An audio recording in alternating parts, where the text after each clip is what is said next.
Hola, mi nombre es Ilantli Yeshua Jiménez Rodríguez y bienvenidos a este último video, que es el tema del método neuropsicológico.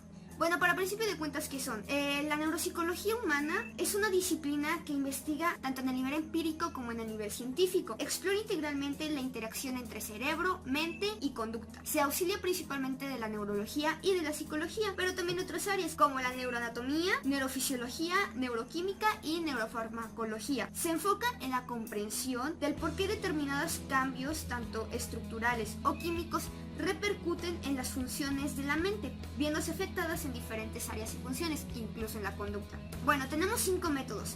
Estos los hemos visto por partes a lo largo del semestre o hemos visto puntos que se conectan con estos. Primero, el método de la lesión, después estudios experimentales, estudios psicométricos, estudios de grupo y estudios de caso. Iniciamos con el método de la lesión.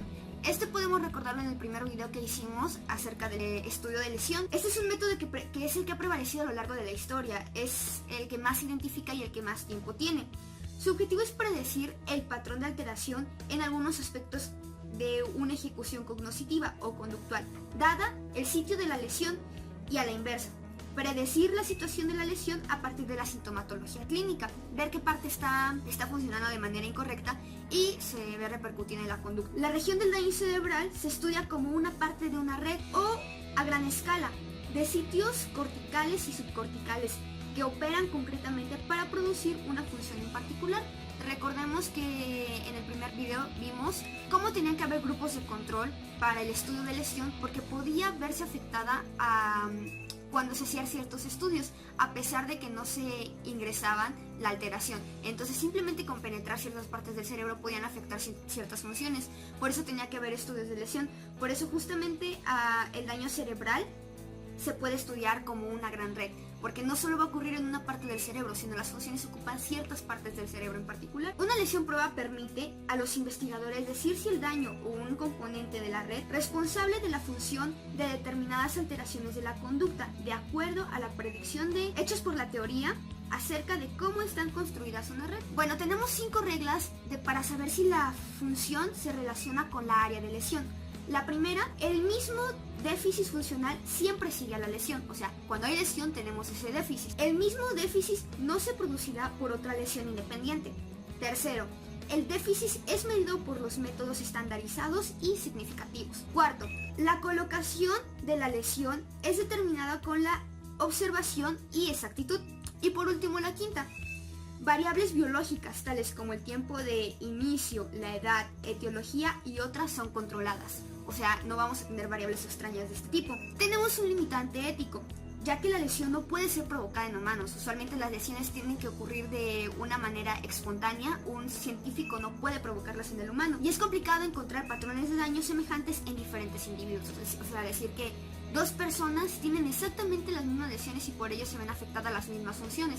Eso se complica bastante. El siguiente, los estudios experimentales. Bueno, las limitantes del método anterior son resueltas con el método de lesión en animales, creando modelos experimentales, donde se diseñan paradigmas que pretenden ser análogos a las aplicaciones a seres humanos. Por ejemplo, hacer experimentos en ciertos animales que tienen rasgos cerebrales muy parecidos al humano, como son cualquier tipo de primate. Su objetivo es probar que una determinada función o elemento de una red funcional se correlaciona con una determinada estructura. También han habido estudios experimentales en humanos, y a diferencia de los animales, tiene como ventaja determinar valores funcionales que son específicamente del humano. En este caso tenemos el lenguaje.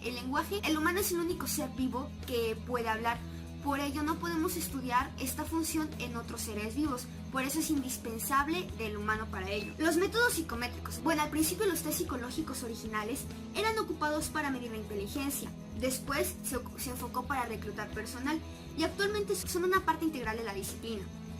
Estas pruebas aplicadas en la neurología en su forma estandarizada, o sea, la forma en cómo la crean los psicólogos para poblaciones normales y con ciertas modificaciones que son adaptadas para tratar de encontrar por qué un paciente puede tener dificultades con ciertos aspectos. O sea, la misma prueba estandarizada le hacen ciertas modificaciones para poder entender ciertas funciones o disfunciones que presenta el sujeto. Tenemos estudios de grupo y de caso. El estudio de grupo se refiere a que son muchos sujetos o un determinado número de sujetos, y el de caso es que solo se refiere a uno. El estudio de grupo es un enorme avance para la neuropsicología, ya que tener varios sujetos estudiándolos al mismo tiempo se complica demasiado.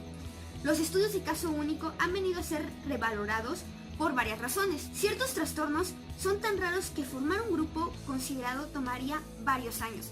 Regresando a lo mismo de que es muy difícil encontrar dos sujetos que contengan las mismas disfunciones o los mismos daños cerebrales. En trastornos severos como la afasia, que son los problemas del lenguaje, pueden ser detectados sin métodos estandarizados. O sea, cuando un individuo te arroja ciertas características, tú ya te puedes dar cuenta que puede ser una afasia y no necesitas exactamente un método estandarizado. El sujeto aislado da una vívida y detallada descripción del deterioro que con frecuencia pierde con el análisis de los datos del grupo. O sea, cuando tenemos varias personas, estas características peculiares que el sujeto da acerca de su caso son perdidas, ya que se tiene que generalizar para poder hacer un estudio de caso correcto. Bueno, como último punto, ¿cómo le ayudas a un psicólogo a entender estas técnicas? La psicología ocupa de la psicología, como lo mencionábamos a un principio. Aunque un psicólogo tenga que especializarse en esta área, quien no lo haga necesita conocer de esto para que si en algún momento de su vida laboral tenga que canalizar a alguno de sus pacientes con uno de estos especialistas, él pueda también conocer e interpretar los resultados y poder saber si lo que el neuropsicólogo está haciendo lo está elaborando de la manera correcta y también poderle decir a su paciente qué es lo que está sucediendo. Bueno, como ya lo decíamos, entonces el psicólogo debe saber cómo auxiliar a su paciente y por ello necesita conocer estas técnicas a pesar de que no las pueda llevar a la práctica. Por otro lado, si un estudiante de psicología en algún momento se quiere especializar en esta área, tiene que saber este conocimiento básico para poder realizarlo, para que en el momento que él decida realizar la especialidad no se le complique y tenga los conocimientos básicos y necesarios para poder llevarlo con éxito y no entrar a la especialidad desde cero. Bueno, con esto concluimos el tema. Gracias por su atención.